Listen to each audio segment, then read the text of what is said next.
بسم الله الرحمن الرحيم والصلاة والسلام على سيد الأنبياء والمرسلين وعلى أهل بيته الطيبين الطاهرين وأصحابه الغر الميامين أما بعد فقد قال الله تعالى في كتابه الكريم إن سعيكم لشتى وقال أيضا في كتابه الكريم هل يستوي الذين يعلمون والذين لا يعلمون وقد قال رسول الله صلى الله عليه وآله وسلم إنما بعثت لأتمم مكارم الأخلاق.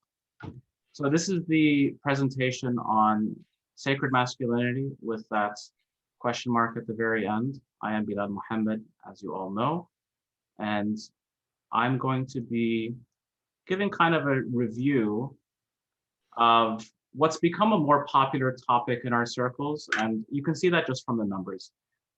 Gender. Since 2010 or so, gender's been one of the most hot button topics in our circle, not just in the Muslim sphere, but also around the world. Over here, you can see a graph of a steadily climbing. This is actually from Google Trends. So you can see how often a term is used.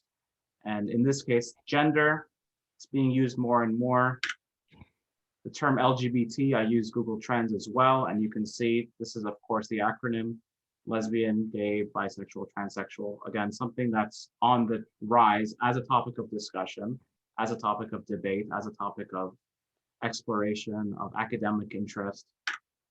Transphobia as well, of course, something that is happening, something that's being discussed, something that is a term that maybe some of us never even were familiar with 10, 20 years ago, but has become a topic of conversation. And this is not just on Google, but even on my own page analytics, I'm able to see how many people reply and view my posts. And of course, I post on a whole range of things. I post on monotheism, I post on self-help, on pop psychology, I post on really just about anything. I mean, I'm kind of the jack of all trades, master of none. I'm the Joe Rogan of the Muslim sphere, but of course, written word.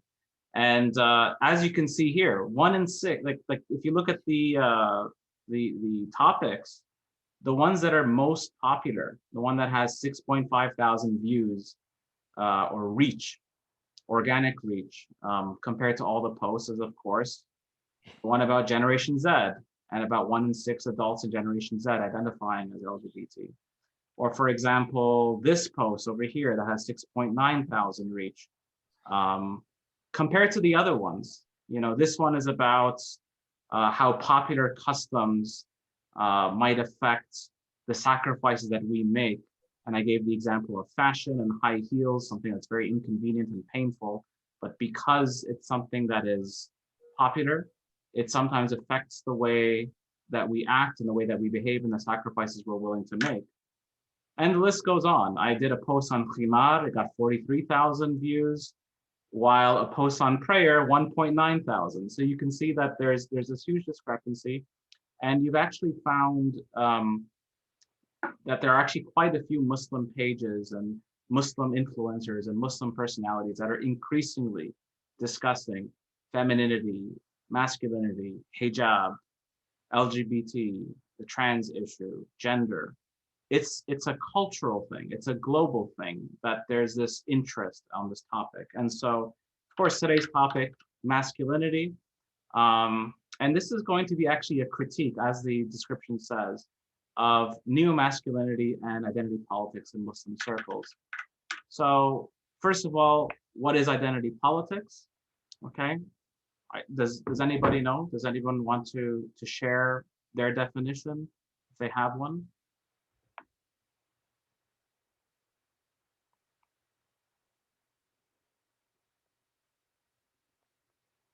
Okay, I mean, sorry, this is just, I'm a teacher by trade, right? So I'm used to just passing the mic on to students. So, but I realize that actually you guys are here for a presentation, so maybe I should be doing the speaking.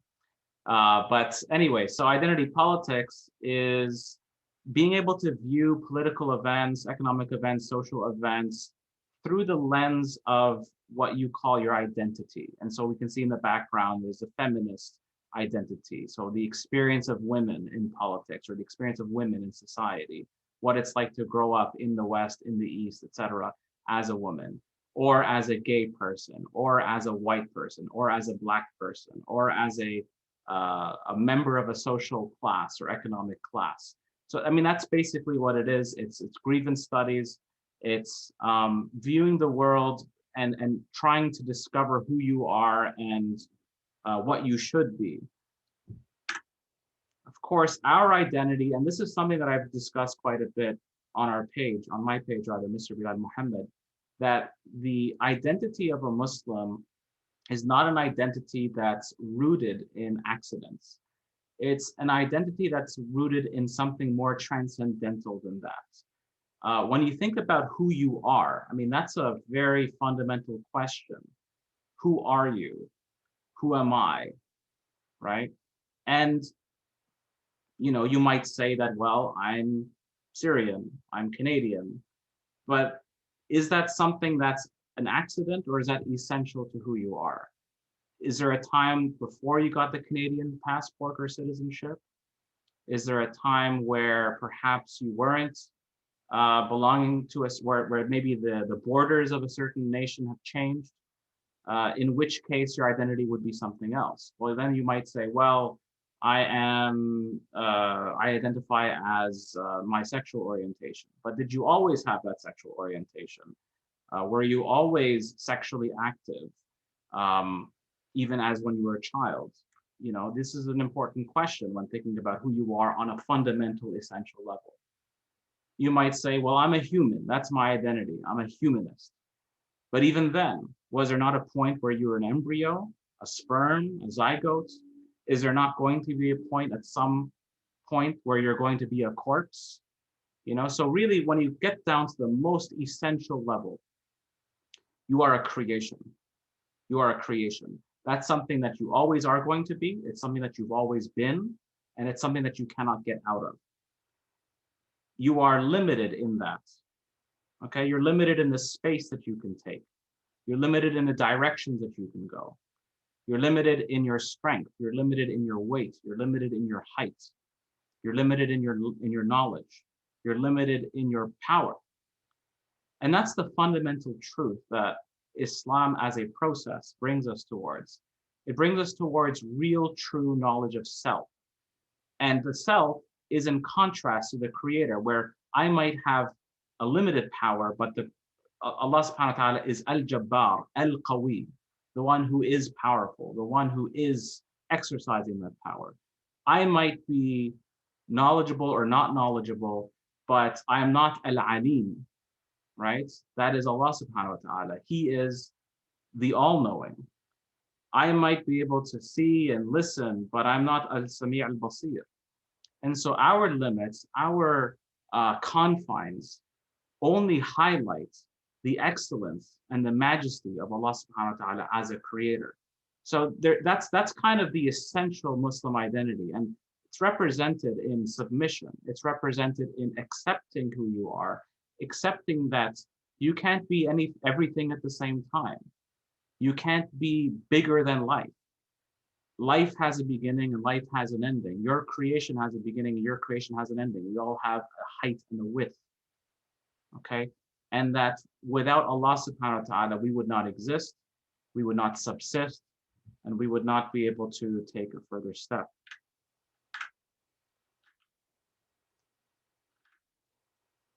Now, the question of who we are is a question that is social and political and philosophical. And of course, the topic of gender in that puzzle is a topic that has political considerations. So the political left increasingly favors a social constructionist model in analyzing gender. So gender, according to the left, is defined by society, it's defined by individual agency. It's how you feel. And then, so sexism for feminists on the left is an exercise of power on the part of the patriarchal institutions in society that were established to gain control. The binary, this is according to the left, the binary heteronormative culture comes from a bygone Eurocentric era. Okay, it comes from European ideas that are outdated, that masculine traits, feminine traits, that they are Victorian demarcations. And this is, of course, a discourse on the left. And so the solution to this that's proposed is to maximize individual freedom so that the individual then decides what to do and how to behave without those social barriers. Now, the new right, what's sometimes called the alt-right or the alt-light or the new right or what have you, on the other hand, they're engaged in a critique of the constructionist model. And so they will use arguments from biology, including evolutionary biology. They'll use arguments from psychology. They'll use arguments from genetics. They'll use arguments from tradition and culture to emphasize that, again, to them, to the right, currently, gender is genetic, it's XY or it's XX. It's men are from Mars, women from Venus. It's that men and women are different, that society has always treated them differently, and that they'll use the contemporary kind of currency of science to bolster that argument. And of course, evolutionary biology here, in some cases, will be used to inform us on what male and female nature are. So you're kind of stuck in between these two. And the thesis is, nurture, the antithesis is nature, and there's pressure on us to contextualize our politics into this dichotomy. The problem with the nature-nurture frame, of course, is that it can only attempt to describe how humans are. It can only point out to what is. It cannot answer what ought to be done, because ought is a moral question. It's what one ought to do in one situation or another. It transcends questions of culture or biology. And certainly culture and biology can relate to the ought. And even in the Sharia, there are considerations on what is urf and what urf should do, or what we should do in a particular urf, but they don't define the ought, what we ought to do. And in some cases, we ought to do something that is agreeable to our culture and our nature. And in other cases, we ought to do something that conflicts with our culture and our nature. So what people ought to do, it depends on what your objective truth claim is. Our truth claim is that God exists. The universe without a God is incoherent and fallacious. God defines the ought in what we ought to do in situation A or situation B. Nature or nurture may be related to the ought, but they don't produce the ought. Allah has the agency to legislate something that goes with our nature, and he has the agency to legislate something that goes against our nature. So for example, Allah wanted Ibrahim alayhi salam to sacrifice his only son. Is that nature? Is that with nature? Is that against nature? Even in the institution of marriage, is there a natural reason why the limit of partners is 4 and not 5 or 3? Is there a natural reason why children typically have gone to the father in fiqh, in the event of a divorce, when, maybe nature would dictate that the woman is, hormonally tied to the children in some way? Is it natural for a woman to commit herself to one man for her whole life? Again, the way we answer these questions in morality they may go against A, the instincts of a person or people, or B, the customs that they've constructed. And that's fine. Allah is our owner. There's no contradiction. He does with his possession whatever he pleases. And Islam is the process of learning that submission, because ultimately that trust, we know that God is a gracious God. We know that God does not wrong his creation, and we know that he does not oppress it. So God fulfills his promise. Nature and nurture. Now, the serial killer Charles Manson once said, "There are no rights and wrongs, only ises." This may look cold-blooded to us, but it is really the only outgrowth of the absence of an objective truth. To quote from David Bentley Hart, There are today a number of quite morally earnest philosophers, especially in continental Europe, who are perfectly content to identify themselves as nihilists because they understand nihilism to be no more than the rejection of an idea of an ultimate source of truth, transcendent of the self or the world. A rejection, that is, not of the various objective truths that can be identified within the world, but of the notion that there is some total or eternal truth beyond the world, governing reality and defining the good, the true, the beautiful for all of us here below. People are frantically looking for something to anchor themselves in, stable their morality in. And if not organized religion, then what?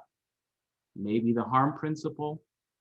And if the harm principle is too subjective or too hedonistic, then maybe they organize themselves in accordance to their nature, the hypothetical nature. Rajman bil ghayb, the Quran says. It's taking wild shots in the dark without any solid grounding. So in a time of a plurality of truths, this is your truth, this is my truth, identity politics has become a convenient way to define experience. The woman's experience has certain defining characteristics and grievances and issues. Person of color experience has also certain characteristics and grievances and issues. The gay experience also has certain issues. Interestingly, there's no real discussion on telos, which is the potentiality of each person or each identity group. That part is left vague mostly for most identity ideologies. But it has a prominent role in the neo-masculine thought that we're going to get into, inshallah. Because the telos in the neo-masculine thought is the alpha male. And again, we're going to get into that shortly, inshallah. But identity politics is basically a form of tribalism, asabiyya. The fractioning of society into billiard balls, one red, one blue, one striped, one solid, where we take an accidental characteristic, I'm using accident in the philosophical sense, and we make that the lens by which we view the world and world events. So over here in Toronto, we have graduations at the University of Toronto that are Black graduations. We have graduations that are non-Black graduations. And that's not a form of segregation, that's a form of choice, because celebrating Black excellence. You have spaces where whites are not welcome. Nationalism itself is a form of identity politics, right? Because nation state, right? It's taking an accident, which is race or ethnicity, which may very well have, real world consequences, but it creates some level of segregation and division where conflict is inevitable when you bring two different parties that come together. In Medina, you had the Aus and the Khazraj, and then later you had the Muhajirin and the Ansar. And while the Prophet emphasized unity under principle, now it's not the Aus and the Khazraj, but it's men and women, okay, who are increasingly unable to get along, increasingly having difficulties in the workplace, increasingly having different views than one another, increasingly in conflict. But what I've noticed over the last number of years is the growing popularity of identifying with masculinity as a type of reaction to feminism, which, affects the sisters. And there are more speakers and more influencers that want to reclaim and redefine masculinity, manhood, the men's rights movement. There are courses being sold on sacred masculinity. And that's all well and good until you start to notice that A, there's a level of this, it's just identity politics. And B, there's an unclear epistemology on how and why masculinity and femininity is being defined in a certain way. And C, the Muslim neo-masculinity movement is just taking notes from an existing non-Muslim neo-masculinity movement, or men's rights movement, or red pill movement, or manosphere. There's other names for it. And often just adding the Islamic stuff on top of it. making a few edits in the doctrine, but overall rebranding it and issuing it to the Muslim masses. The chicken and the egg, to me, is clear, and so I'll be delineating it here shortly.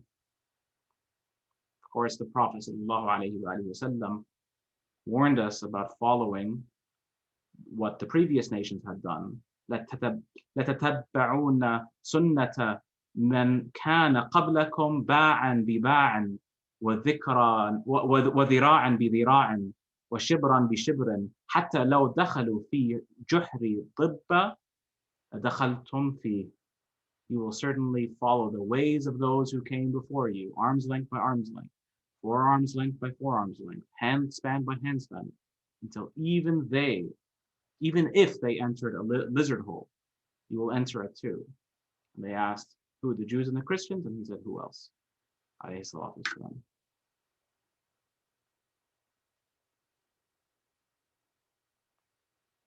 So just as the feminist movement appeared in the Muslim community, a type of Meninist counterpart has appeared. So I'd like to define first neo-masculinity, and I will put the definition forward by Rush Valizadeh, who coined the term. Rush Valizadeh is a pickup artist turned writer, social critic, and more recently Orthodox Christian. He recently shut down his neo-masculine blog, Return of Kings, which was part of his manosphere, where authors shared realist, red-pilled views on gender. Quote, neo-masculinity, this is definition. Neo-masculinity combines traditional beliefs, masculinity, and animal biology into one ideological system. Period. He says that the neo-masculine male must have game, that's number one, which is attractiveness, quote, attractiveness in the eyes of women. Neo-masculinism reaffirms traditional sex roles. Which tradition, though, is a good question. Through arguments from evolutionary biology, quote, humans purportedly diverged from chimpanzees 4 to 8 million years ago. During that stretch, natural selection has applied different pressures on the men and women of our hunter-gatherer ancestors to increase their likelihood of survival. The idea of gender equality is a myth, this is still his quote, that has no scientific basis. Neo-masculinism tries to define, quote, the true nature of women, who he says in the same article, by 30 are considered past their peak beauty and fertility. We're going to explore that. And then try to latch onto a provider male, of course, a beta male, who is also a provider. Neo-masculinism may have, this is my opinion, neo-masculinism may have an intersection with anarcho-primitivism, which is a political ideology that advocates a return to pre-civilized or pre-agricultural ways of life. Hence, there's this constant recollection of the hunter-gatherers and hunter-gatherer societies, where men were hunters and women were gatherers. Men were split into two camps, alpha males and beta males. Alpha males are strong, they're assertive, they're warrior-like, while the beta males are weak and passive and harmless. That's the dichotomy that they create. So neo-masculinity, as an antidote to betaism, promotes self-improvement, that every man should aspire to be an alpha male. And the alpha male is defined by what? Number one, what women find attractive. Number two, survival skills in hunter-gatherer type society. And so thus one's masculinity is improved in this literature by weightlifting and fitness, and of course, testosterone. I quote, being a man is not a social construct, it's primarily biological construct that is heavily dependent on healthy body and brain functioning that results from appropriate testosterone levels. And so there's an emphasis on hard work ethic. Now, guys, I mean, like any ideology, there's going to be a kernel of truth, right? There's going to be a kernel of truth in this. Every ideology, including Marxism, has a kernel of truth. But all ideologies magnify certain ideas, they minimize certain ideas, they muddy certain ideas. And the goal of any ideology is to be seen not as the ideology. In other words, they want to be seen as just mathematical, rational, true, pure bookkeeping. In many respects, neo-masculinity is a response to feminism. Of course, neo-masculinity is more prominent on the right, or the more socially conservative circles in the West, while feminism is more prominent on the left, or socially liberal circles in the West. Neo-masculinity grounds itself in nature and tradition, while feminism grounds itself in nurture and individual agency. So let's move on to Muslim. Of course, all of this is taken from the website. This is Rush V's website. You can search what is neo-masculinity and you'll find the article. So let's move on to the Muslim version of this. Let's not act like the Muslim circles are free from the infiltration of foreign ideas. This has been happening today, and really it's been happening since day one. Even during the Prophet's time, there were those in Medina who wanted to practice Jewish customs while being Muslim. So the Prophet established the fiqhi principle of tashabbuh bil kuffar, that Muslims were not to bring the customs of non-Muslims into Islam. And this is because Islam has its own unique paradigm. It's of surreal origins, unearthly origins, that cannot be adulterated by the appetite of Hawa. In 2015, I called out the introduction of third wave feminist ideas in Muslim circles in a time where that was very unpopular. And I got a lot of heat for it. But now, however, it's become commonplace to find such critiques. But it's rare to find a Muslim who can even define neo-masculinity, even though its ideas have certainly reached us. It's reached all of us. And it's been around since at least 2010. So I wanted first to demonstrate how neo-masculinity has entered the Muslim sphere. I've erased any names in these pictures because I'm not interested in engaging with personalities. I'm interested in engaging with ideas. I will let other people engage with personalities. I'm just not interested. But these are all from popular influencers, sheikhs, people that wouldn't want to be called mainstream, but really they've become a type of new mainstream in this echo chamber era. So first, there's a proliferation of the term alpha, becoming the alpha Muslim, Muslim alpha men course, when men were real. So this is from these are from actual blogs. This is not my creation. So these are courses that are being sold to teach Muslim men how to be Muslim alpha males. So this is another label. It's another label, rather. It's another identity taken from the manosphere, which likes to divide men as either alphas or betas, or as alphas, which are chads, or cucks, which we'll get into. So what is the alpha male? I mean, what would that even be in Arabic? I don't even know. Rajul awwali, I don't know. The term itself is just too firmly rooted in other concepts. The Darwinian concept of survival of the fittest. It's a term that was cultivated in a worldview that sees humanity as a glorified chimp. Even if we wanted to say that the alpha-beta dichotomy came out of the hunter-gatherer period, we should ask ourselves, do we agree with the hunter-gatherer thesis, which says that humans were hunter-gatherers for hundreds of thousands of years until just recently when we began to figure out how to put seeds in the earth?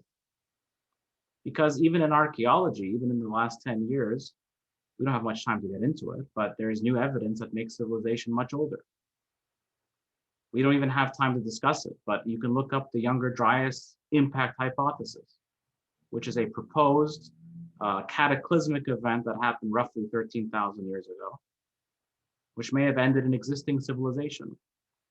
So much of a previous civilizational order may have been wiped out or gone underwater, giving the illusion that humans were hunter-gatherers for hundreds of thousands of years, when that may not necessarily be the case. But the alpha male in the midst of most, or rather in the mind of most, neo-masculine circles is a very Germanic, Viking type person, this brave, tall, muscular man with six-pack and women can't resist him. But the ideal man in other cultures is different, like in the Mediterranean culture. It's not necessarily the same. And the ideal white collar man may be different than the ideal blue collar man. I think we agree. But on the bright side, the neo-masculine Muslims, they see the Prophet as the alpha male that all are to emulate, which is great.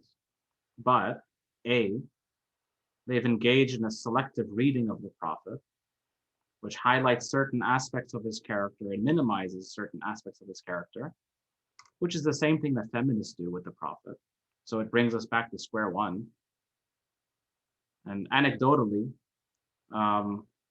I have seen them even use hadiths, or they say that hadiths about men controlling their anger or being selfless, they'll say, oh, these are overused.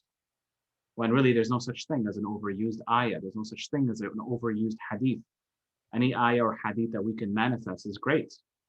But they say this because it clashes with their idea of an assertive or aggressive alpha male. The Prophet, in a sense, actually challenged the Jahili idea of masculinity, and he manifested aspects of Jamal, of beauty, as well as aspects of Jalal, by being modest.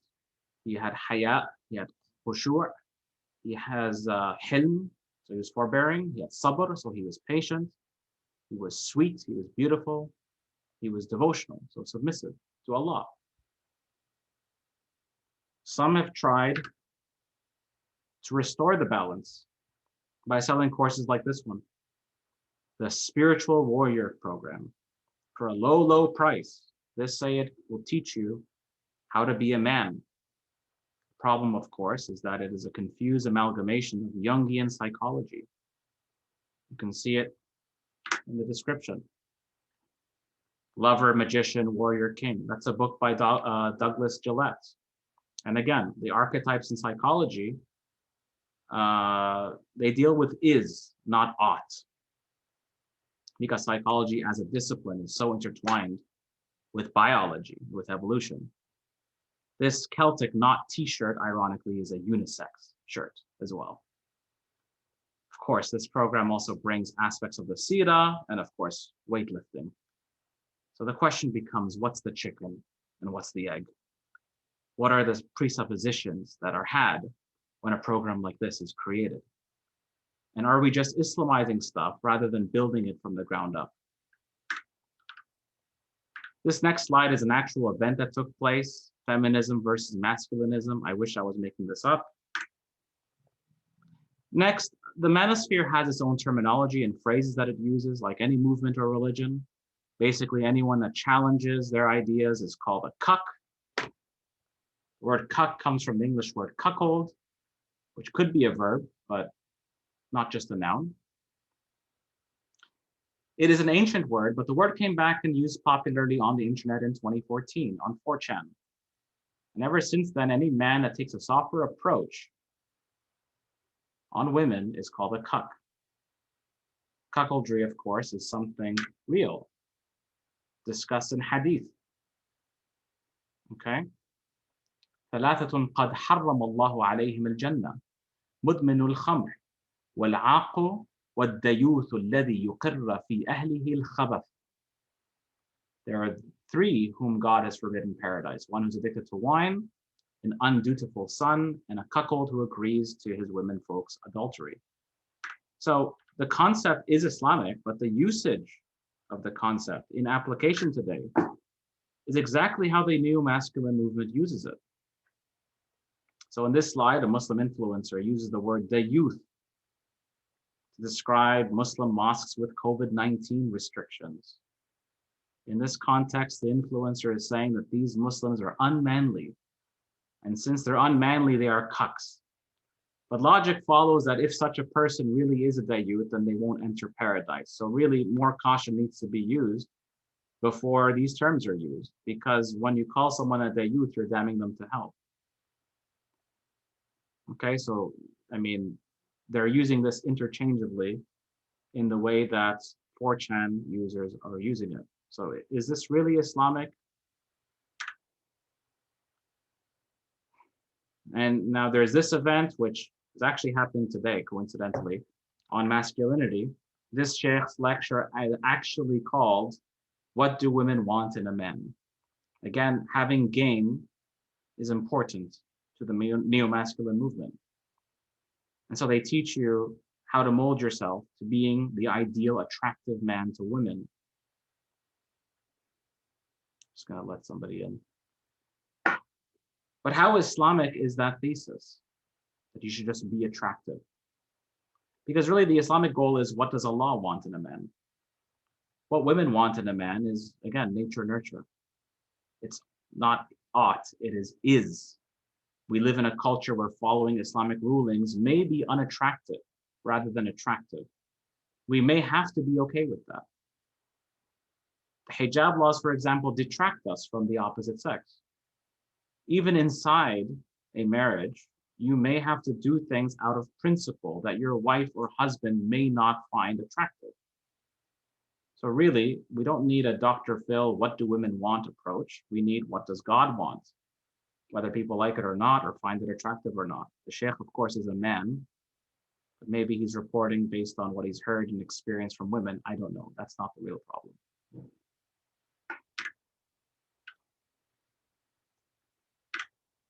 This influencer put up this very un-Islamic picture comment with the title, "Thoughts?" He, of course, covered his bases, so not to get criticism, as the Prophet did indeed marry all kinds of women, young, old, divorced, virgin, with children, without children. But the manosphere is full of this kind of rhetoric that real men, alpha men, that they want something, and therefore that is what we ought to organize ourselves around. Okay? So what's the ideal age? Of course, the ideal age, according to Rush, is 30, or rather it isn't. It is not 30. He says that 30 is the age where women are past their prime, where they settle for a beta provider male. But I find it interesting that our bodies in paradise may exactly be 30 or above 30. That is according to this hadith. Okay? 30 or 33. So, دخلوا أهل الجنة الجنة جردا مردا مكحلين أبناء 30 أو 33 سنة. So the people of paradise enter paradise at 30 or 33. So again, that's the peak. The Quran, of course, puts our peak at the age of 40. حتى إذا بلغ أشده وبلغ 40 سنة. That's the age 40, which may be the peak of our intellectual power more so than physical power. But it's an interesting point to mention as a point of contrast. Now, of course, I must concede a few things to the other side on the issue of masculinity. The first concession is that biological sex in Islam has an essential quality to it, meaning it is not an accident at the level of our height or skin color or age. Allah and His Messenger were clear in saying that our sex was determined before our birth, and that we would be resurrected in new bodies, male and female. So there's something transcendental about sex. Secondly, Islam is a dimorphic religion. This presentation is not making a case for a tabula rasa, Rawlsian individualism, because clearly men have rights and women have rights, men have responsibilities and women have responsibilities. There is the concept of the Rabb al-Bayt, Lord of the house. The man does pay the expenses of the house. The man does need training so he can fight. And some of this is going to be built into our fitrah. This presentation is not a case for the idea that boys aren't boys. I'm not even saying that we can't have courses on sacred masculinity, but these things need to be coherent. They can't just rely on discredited narratives of history or biology, and they have to emanate completely and totally from Allah and His Messenger. So when something is not directly in the Quran and Sunnah, we have to at least move on to the scholars. And much of the Muru'ah and Futuwa literature, of course, Muru'ah means masculinity, Futuwa means chivalry. Much of this will conflict with neo-masculinity. The hadiths and ancient references that describe Maru'a almost always work in opposition to the aggressive instincts of in a man. Were these aggressive tendencies aspects of Jahiliyyah? Or are they found in the very nature of men? This is a research question that I have that requires further meditation.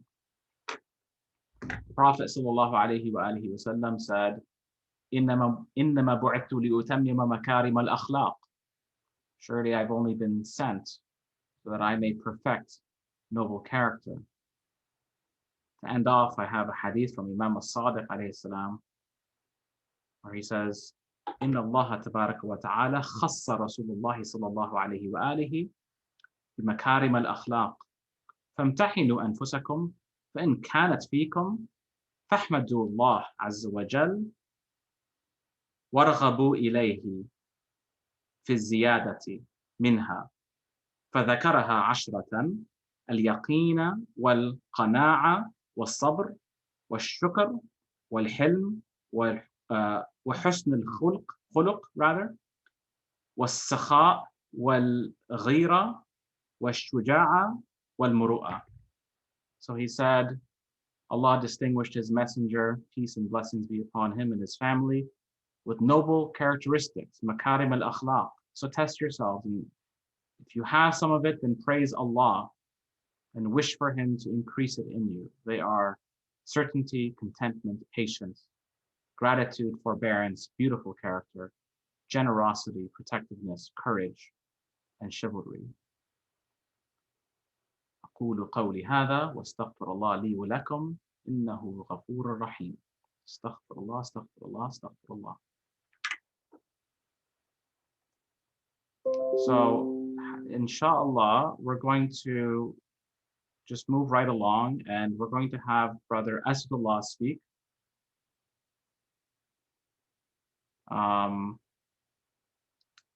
So whenever you're ready, brother, and then after that, we'll break for discussion.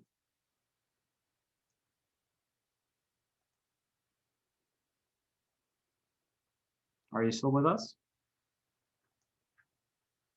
Salam. Hello, salam alaikum. Yeah, we hear you. Okay, sorry. Could you repeat that? I glitched out for some reason. Oh, I said, would you like to say a few? Add any? Would we like to wait to reserve that from my talk, or do you want me to talk now? Because I'll probably rant for another hour. So are you saying we should have questions first and then go to your? Yeah, I think it'd be better if people ask questions first. Okay, so inshallah, let's limit it to, let's say, 6 questions. Okay, so I see that there's a hand. So Brother Ahmed Waris Majid.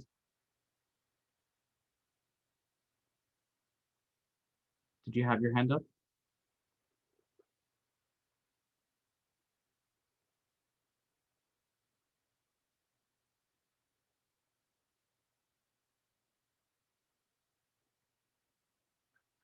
Anybody else? Okay, Ahmed, yeah, Brother Ahmed, would you like to? I guess you're muted, so you're gonna have to unmute yourself. Hello, Assalamu alaikum. Wa alaikum assalam.